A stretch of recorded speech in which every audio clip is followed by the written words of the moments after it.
आज हम जानेंगे कि कैसे हम बेली फैट को हमेशा के लिए दूर कर सकते हैं। बेली फैट 3 तरह का होता है: lifestyle induced belly fat, hormonal belly fat और जेनेटिक बेली फैट।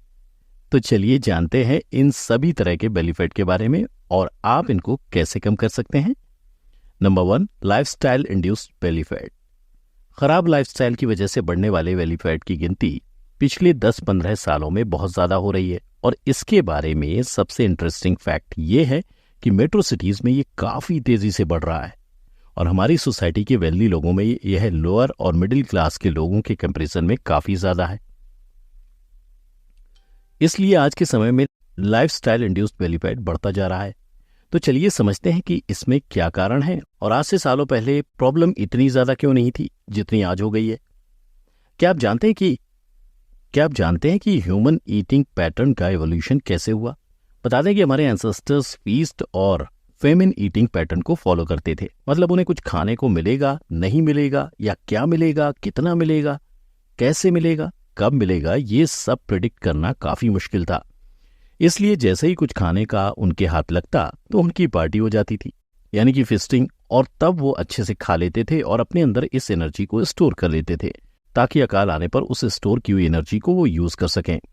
तो उनकी लाइफ कुछ ऐसे चलती थी कि खाना स्टोर करना, उसके साथ साथ बर्न करना और फास्ट करना।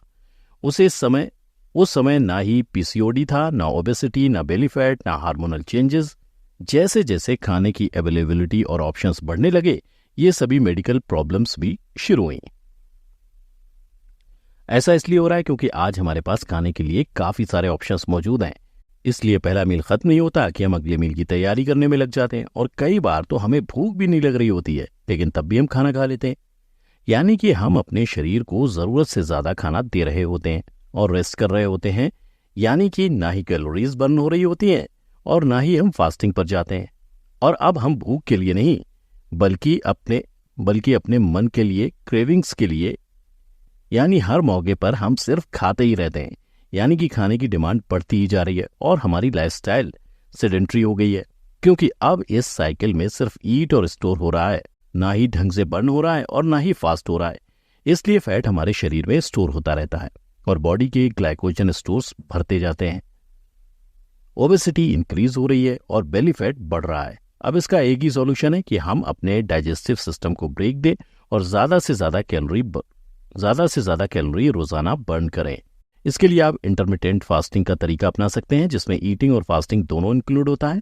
जी हाँ दोस्तों, अगर आप अपने बेली फैट को कम करना चाहते हैं तो इसका अल्टीमेट सॉल्यूशन यही है कि हमें अपने डाइजेस्टिव सिस्टम को ब्रेक देना होगा और हमें ऐसा करने की आदत डालनी होगी। बहुत सी स्टडीज में ऐसा प्रूव भी हुआ है कि फास्टिंग से बेली फैट तो कम होता ही है, साथ ही डाइजेस्टिव सिस्टम से जुड़ी बहुत सारी बाकी समस्याएं भी दूर होती हैं। फास्टिंग करने से बॉडी में इन्फॉर्मेशन कम होता है और बॉडी के अंदर मौजूद डेड और डैमेज सेल्स दूर होते हैं। ये एंटी एजिंग की तरह काम करता है और स्टडीज से ये बात प्रूव हुई है कि फास्टिंग की मदद से लोगों की न सिर्फ हेल्थ कंडीशन इंप्रूव हुई है बल्कि उन्हें और भी कई सारी चीजों में सुधार महसूस हुआ है। इसलिए फास्टिंग एक ऐसा पावरफुल टूल है जिससे आपकी बहुत सारी प्रॉब्लम्स दूर हो सकती हैं बिना किसी खर्च के और बिना किसी को कोई फीस दिए। इसलिए आप ये कोशिश कीजिए कि समय समय पर अपने सिस्टम को ब्रेक देते रहिए और जितना आपकी बॉडी अलाउ करे उतना अपने शरीर को फास्टिंग रखने की कोशिश करें। Number 2, hormonal belly fat. ये कई वजह से होता है जैसे पीसीओडी, मेनोपॉज, थायराइड, स्ट्रेस या रेगुलरली प्रोसेस्ड खाना खाने से। इन वजहों से हमारे हार्मोन इम्बैलेंस होते हैं जिस वजह से हमारा बेली फैट बढ़ने लगता है। इसलिए इसे हार्मोनल बेली फैट भी कहा जाता है। इस दौरान कार्टिसोल यानी कि स्ट्रेस हार्मोन ज्यादा रिलीज होने लगता है और बहुत सारी स्टडीज में ये प्रूव हुआ है कि ये हार्मोन बेली फैट बढ़ने का एक बहुत बड़ा कारण है।